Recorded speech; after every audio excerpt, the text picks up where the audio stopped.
ଆପଣଙ୍କର ଯଦି ତୁଳା ରାଶି ହୋଇଥାଏ ତେବେ ଏହି ଭିଡ଼ିଓଟିକୁ ଆପଣ ଥରୁଟିଏ ମାତ୍ର ଶେଷ ପର୍ଯ୍ୟନ୍ତ ଦେଖନ୍ତୁ। ଆପଣଙ୍କର ବ୍ୟସ୍ତବହୁଳ ସମୟ ମଧ୍ୟରୁ କେବଳ 10 ମିନିଟ୍ର ସମୟ ଆପଣ ନିଜ ପାଇଁ ଦିଅନ୍ତୁ ଆଉ ନିଜର ଭବିଷ୍ୟତ ବିଷୟରେ ଆପଣ ଜାଣନ୍ତୁ। ତୁଳା ରାଶିର ବ୍ୟକ୍ତିବିଶେଷମାନଙ୍କର ଜୀବନ ଏହି ପବିତ୍ର ରାକ୍ଷୀ ପୂର୍ଣ୍ଣିମା ଠାରୁ ବଦଳିବା ପାଇଁ ଯାଉଅଛି। କାହିଁକିନା ଏହି ରାକ୍ଷୀ ପୂର୍ଣ୍ଣିମା ଦିନ ଗ୍ରହ ନକ୍ଷତ୍ରମାନଙ୍କର ଚଳନରେ ଗୋଟିଏ ବହୁତ ବଡ଼ ପରିବର୍ତ୍ତନ ହେବା ପାଇଁ ଯାଉଅଛୁ। ହେଲେ ସବୁଠାରୁ ବଡ଼ କଥା ଏହା ଅଟେ କି ଦେବଗୁରୁ ବୃହସ୍ପତିଙ୍କର ନକ୍ଷତ୍ର ପରିବର୍ତ୍ତନ ହେଉଅଛି ଏବଂ ଏହି ରାକ୍ଷୀ ପୂର୍ଣ୍ଣିମା ପରେ ସୂର୍ଯ୍ୟ ମଧ୍ୟ ଆପଣଙ୍କର ଏକାଦଶ ଭାବକୁ ଚଳନ କରିବେ, ଲାଭର ଭାବକୁ ଚଳନ କରିବେ, ଯାହାଦ୍ୱାରା ଆପଣଙ୍କ ଭାଗ୍ୟରେ ଗୋଟିଏ ବଡ଼ ପରିବର୍ତ୍ତନ ହେବା ପାଇଁ ଯାଉଅଛି। ଆପଣଙ୍କ ଜୀବନରେ ଚାଲିଥିବା ସମସ୍ତ ଦୁଃଖ କଷ୍ଟ ଏବଂ ସମସ୍ୟାର ଅନ୍ତ ହେବା ପାଇଁ ଯାଉଅଛି ଆଉ ପୁଣି ଥରେ ଖୁସି ଫେରିବା ପାଇଁ ଯାଉଅଛି। ଦେଖନ୍ତୁ, ବୁଧ, ଶୁକ୍ର ଏବଂ ସୂର୍ଯ୍ୟଙ୍କର ରାଶି ପରିବର୍ତ୍ତନ ହେଉଅଛି ଏବଂ ମଙ୍ଗଳ ମଧ୍ୟ ରାଶି ପରିବର୍ତ୍ତନ କରୁଛନ୍ତି, ଯାହାଦ୍ୱାରା ଆପଣଙ୍କ ଜୀବନରେ କିଛି ବଡ଼ ହେବା ପାଇଁ ଯାଉଅଛି। ଆପଣଙ୍କ ଜୀବନରେ ଚାଲିଥିବା ସମସ୍ତ ଦୁଃଖ କଷ୍ଟର ଅନ୍ତ ହେବା ପାଇଁ ଯାଉଅଛି। ଏହି ରାକ୍ଷୀ ପୂର୍ଣ୍ଣିମା ଠାରୁ ପୁନର୍ବାର ଆପଣଙ୍କ ଜୀବନରେ ଖୁସି ଫେରିବା ପାଇଁ ଯାଉଅଛି। ତେବେ ଆସନ୍ତୁ ଜାଣିବା ଯେ ଏହି ରାକ୍ଷୀ ପୂର୍ଣ୍ଣିମା ଠାରୁ ଆପଣଙ୍କ ଜୀବନରେ କ'ଣ ସବୁ ବଡ଼ ପରିବର୍ତ୍ତନ ହେବାର ଅଛି। ଏହା ପୂର୍ବରୁ ଯଦି ଆପଣଙ୍କର ମଧ୍ୟ ତୁଳା ରାଶି ହୋଇଥାଏ ଏବଂ ଆପଣ ବି ଈଶ୍ୱରଙ୍କୁ ସଚ୍ଚା ହୃଦୟରେ ଭକ୍ତି କରନ୍ତି, ବିଶ୍ୱାସ କରନ୍ତି, ତେବେ କମେଣ୍ଟ ବକ୍ସରେ ଜୟ ଶନିଦେବ, ହର ହର ମହାଦେବ ନିଶ୍ଚୟ ଲେଖିଦିଅନ୍ତୁ।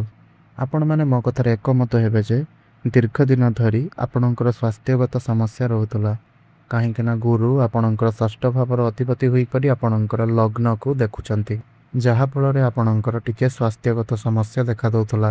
ଋଣ କରଜର ଭାରରେ ଆପଣ ବୁଡ଼ି ରହିଥିଲେ। ବହୁତ କିଛି ଆର୍ଥିକ ସମସ୍ୟା ଦେଖାଦେଉଥିଲା, କାହିଁକିନା ମଙ୍ଗଳ କେତୁଙ୍କ ସାଥିରେ ଯୁକ୍ତି କରିକି ବସିଥିଲେ, ଯାହାଫଳରେ ଆର୍ଥିକ ସମସ୍ୟା ଦେଖାଦେଉଥିଲା। ଋଣର ଭାର ଆପଣଙ୍କ ଉପରେ ବଢ଼ିଯାଇଥିଲା। ଘର ଆଉ ପରିବାରରେ ହସଖୁସିର ବାତାବରଣ ନଥିଲା। ଖାସ୍ କରି ପ୍ରେମ ଜୀବନରେ ଆପଣଙ୍କୁ ସଫଳତା ମିଳିପାରୁନଥିଲା। ଟେନସନ୍ ଭରି ରହୁଥିଲା। ଶିକ୍ଷା କ୍ଷେତ୍ରରେ ସମସ୍ୟା ଦେଖାଦେଉଥିଲା। ଅନନେସେସାରୀ ଖର୍ଚ୍ଚ ଆପଣଙ୍କର ବହୁତ ହେଉଥିଲା। ସମାଜରେ ଆପଣଙ୍କର ମାନ ସମ୍ମାନ ନଥିଲା। ଚାକିରିଟିଏ ଆପଣଙ୍କୁ ପ୍ରାପ୍ତି ହୋଇପାରୁନଥିଲା। ସନ୍ତାନ ସନ୍ତତିଙ୍କ ପାଇଁ ଆପଣ ଚିନ୍ତିତ ଥିଲେ। ବେପାର ବାଣିଜ୍ୟରେ ଆପଣଙ୍କର ଲସ୍ ସହିବା ପାଇଁ ପଡ଼ୁଥିଲା। ପ୍ରେମ ଜୀବନରେ ସଫଳତା ମିଳିପାରୁନଥିଲା। ଏହିଭଳି ଯାହା ବି କିଛି ସମସ୍ୟା ଗୁଡ଼ିକ ସବୁ ଆପଣଙ୍କ ଜୀବନରେ ଚାଲୁଥିଲା, ତାହା ସବୁ କିଛି ଏବେ ଆପଣଙ୍କର ଦୂର ହେବା ପାଇଁ ଯାଉଅଛି। ଏହି ରାକ୍ଷୀ ପୂର୍ଣ୍ଣିମା ଠାରୁ ପୁଣି ଥରେ ଆପଣଙ୍କ ଜୀବନରେ ଖୁସି ଫେରିବା ପାଇଁ ଯାଉଅଛି। ଆପଣଙ୍କ ଜୀବନରେ ନୂତନ ସୂର୍ଯ୍ୟ ଉଦୟ ହେବା ପାଇଁ ଯାଉଅଛି। ଦେଖନ୍ତୁ, ଏହି ରାକ୍ଷୀ ପୂର୍ଣ୍ଣିମା ପରେ ବୃହସ୍ପତି ମୃଗଶିର ନକ୍ଷତ୍ରରେ ପ୍ରବେଶ କରୁଛନ୍ତି ଏବଂ ଆପଣଙ୍କର ଲଗ୍ନକୁ, ତୃତୀୟ ଭାବକୁ ଏବଂ ପଞ୍ଚମ ଭାବକୁ ଦେଖୁଛନ୍ତି ଆପଣଙ୍କର ଭାଗ୍ୟ ଭାବରେ ବସି, ଏବଂ ପୂର୍ବରୁ ଶୁକ୍ର ମଧ୍ୟ ଆପଣଙ୍କର ଭାଗ୍ୟ ଭାବରେ ଅଛନ୍ତି। ଏହି ରାକ୍ଷୀ ପୂର୍ଣ୍ଣିମା ପରେ ଭାଗ୍ୟ ଆପଣଙ୍କର ପୂର୍ଣ୍ଣ ମାତ୍ରାରେ ସାଥ ଦେବ। ଆପଣଙ୍କର ଯେଉଁ ବି କାର୍ଯ୍ୟ ଅଟକି ରହିଥିଲା ତାହା ପୁଣି ଥରେ ଆପଣଙ୍କର ଚାଲୁ ହେବା ପାଇଁ ଲାଗିବ। ଆପଣଙ୍କର ଯାହା ବି କିଛି ଟେନସନ୍ ଆଉ ସମସ୍ୟା ଥିଲା ତାହା ସବୁ ଦୂର ହୋଇଯିବ। ବଡ଼ କାର୍ଯ୍ୟର କିଛି ଆରମ୍ଭ କରିପାରନ୍ତି। କୌଣସି ବଡ଼ ଜିନିଷର କ୍ରୟ କରିପାରନ୍ତି। କୌଣସି ବଡ଼ ଇନଭେଷ୍ଟମେଣ୍ଟ କରିପାରନ୍ତି, ଯାହାକି ଭବିଷ୍ୟତରେ ଆପଣଙ୍କୁ ଲାଭ ଆଣିକରି ଦେବ। ଆପଣ କିଛି ଭୂମି, ଜମି, ପ୍ରପର୍ଟି, ଗାଡ଼ି ଘୋଡ଼ା ଇତ୍ୟାଦି କିଣିପାରନ୍ତି କିମ୍ବା କିଣିବା ପାଇଁ ମନୋନିବେଶ କରିପାରନ୍ତି। ଏହି ରାକ୍ଷୀ ପୂର୍ଣ୍ଣିମା ପରେ ଆପଣଙ୍କ ଗୃହରେ କିଛି ଶୁଭ ଏବଂ ମାଙ୍ଗଳିକ କାର୍ଯ୍ୟର ଆୟୋଜନ ହୋଇପାରେ। ଗୁରୁ ଏବଂ ଶୁକ୍ର ଭାଗ୍ୟ ଭାବରେ ଥିବା କାରଣରୁ ଆପଣ କୌଣସି ଧାର୍ମିକ ସ୍ଥାନକୁ ଯାତ୍ରା କରିପାରନ୍ତି। ଛୋଟ ମୋଟ ଜାଗାକୁ ଯାତ୍ରା କରିପାରନ୍ତି। ଆପଣଙ୍କର ମନ ଧର୍ମ ଆଡ଼କୁ ଅଗ୍ରସର ହୋଇପାରେ। ଯେଉଁମାନେ ଅନଲାଇନରେ କାମ କରୁଛନ୍ତି, ମାର୍କେଟିଂରେ କାମ କରୁଛନ୍ତି, ଯେଉଁମାନଙ୍କର ବ୍ୟୁଟି ପାର୍ଲର ଅଛି, ଯେଉଁମାନେ ମଡେଲିଂ କ୍ଷେତ୍ରରେ କାମ କରୁଛନ୍ତି, ଫାଇନାନ୍ସ କ୍ଷେତ୍ରରେ ଅଛନ୍ତି, ସେମାନଙ୍କୁ ବହୁତ ଅଧିକ ସଫଳତା ପ୍ରାପ୍ତି ହେବ। ପୈତୃକ ସମ୍ପତ୍ତିରୁ ଆପଣମାନଙ୍କୁ ଲାଭ ପ୍ରାପ୍ତି ହେବ। ଆପଣମାନଙ୍କର ପିତା ଆପଣମାନଙ୍କର ସାହାଯ୍ୟ ଏବଂ ସହଯୋଗ କରିବେ। ଶୁକ୍ର ଏହାପରେ ଆପଣଙ୍କର ଦଶମ ଭାବକୁ ମଧ୍ୟ ଚଳନ କରିବେ 21 ଅଗଷ୍ଟ ପରେ। ଏହାପରେ ଆପଣ ଆପଣଙ୍କର କ୍ୟାରିୟର କ୍ଷେତ୍ରରେ ବହୁତ ଅଧିକ ଉନ୍ନତି କରିବେ। ବର୍ତ୍ତମାନ ଆପଣଙ୍କର ଦଶମ ଭାବରେ ବୁଧାଦିତ୍ୟ ରାଜଯୋଗର ନିର୍ମାଣ ହେଉଅଛି, ତେଣୁ ଚାକିରି ମିଳିବାର ବହୁତ ଅଧିକ ସମ୍ଭାବନା ମିଳୁଅଛି। ସେଥିପାଇଁ ଆପଣ ଚେଷ୍ଟା ଜାରି ରଖନ୍ତୁ। ଯେଉଁମାନେ ବେରୋଜଗାରୀ ଅଛନ୍ତି, ଯେଉଁମାନଙ୍କ ପାଖରେ କୌଣସି ଚାକିରି ବାକିରି ନାହିଁ, ତ ସେମାନଙ୍କୁ ଏହି ରାକ୍ଷୀ ପୂର୍ଣ୍ଣିମା ପରେ ଚାକିରି ମିଳିବାର ବହୁତ ଅଧିକ संभावना बनुअछि। समस्त इंटरव्यू रे आपनकु सफलता प्राप्ति हेबो एवं जदि पूर्वरु आपण चाकरी करिसंती ताहा हेले प्रमोशन हेबार मध्य जुग बनुअछि। कौनसी एमएनसी कंपनी रो आपनकु जॉब ऑफर मध्य आसी करे। बुध आपणकर द्वादश भावर अधिपति होइकरी दशम भावरे अछंती। ସେଥିପାଇଁ ଆପଣଙ୍କୁ ବିଦେଶ ଯାତ୍ରା କରିବାର ସୁଖ ମଧ୍ୟ ପ୍ରାପ୍ତି ହେବ।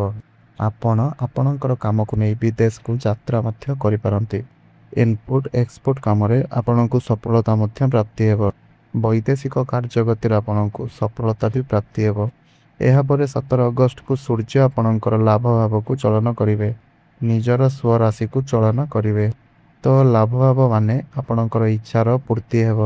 ଯଦି ଆପଣଙ୍କର କୌଣସି ମନସ୍କାମନା ଥିଲା, ଦୀର୍ଘ ଦିନ ଧରି ଆପଣ ତାହା ଭାବିଥିଲେ ହେଲେ କିଛି କରିପାରୁନଥିଲେ, ତାହା ସଫଳ ହୋଇପାରୁନଥିଲା, ତେବେ ଏହି ରାକ୍ଷୀ ପୂର୍ଣ୍ଣିମା ପରେ ଆପଣଙ୍କର ସେହି ସମସ୍ତ ମନସ୍କାମନା ପୂରଣ ହେବା ପାଇଁ ଯାଉଅଛି।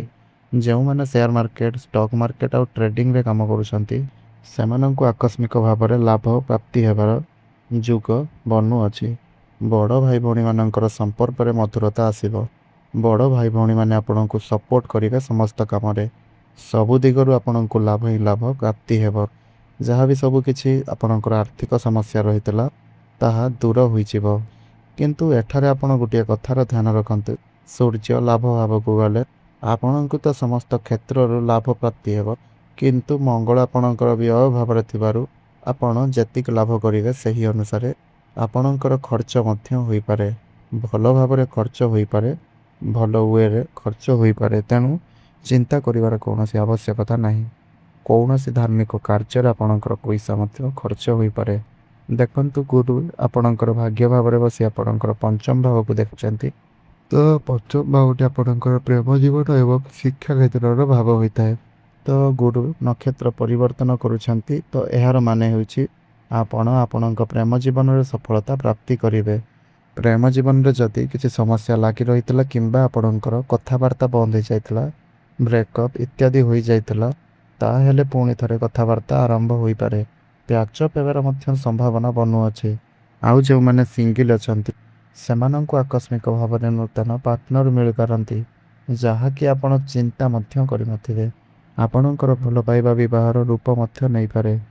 ଆଉ ଯେଉଁମାନେ ବିବାହ କରିନାହାନ୍ତି, ବିବାହ ବୟସ ହୋଇଯାଇଥିଲେ, ସେମାନଙ୍କର ଘରକୁ ବିବାହର ପ୍ରସ୍ତାବ ମାନ ଆସିପାରେ। ଆଉ ବିବାହ ମଧ୍ୟ ଫାଇନାଲ ହୋଇପାରେ। ଯେଉଁ ଦମ୍ପତିମାନେ ସନ୍ତାନ ପାଇଁ ଆଶା ରଖିଥିଲେ, ତ ସେମାନଙ୍କୁ ସନ୍ତାନ ସୁଖ ପ୍ରାପ୍ତି ମଧ୍ୟ ହେବ। ତେଣୁ ଆପଣ ଚେଷ୍ଟା ଜାରି ରଖନ୍ତୁ। ଆପଣଙ୍କର ଘରକୁ ବିବାହ ପ୍ରସ୍ତାବ ମାନ ଆସିପାରେ। ଶିକ୍ଷା କ୍ଷେତ୍ରରେ ଆପଣ ବହୁତ ଅଧିକ ଉନ୍ନତି ଆଉ ପ୍ରଗତି କରିବେ। ଆପଣ ଆପଣଙ୍କର ଶିକ୍ଷାକୁ ନେଇ ବିଦେଶ ଯାତ୍ରା କରିପାରନ୍ତି। କୌଣସି ନୂତନ ସ୍ଥାନରେ ଆପଣ ଆଡ଼ମିସନ୍ ନେଇପାରନ୍ତି।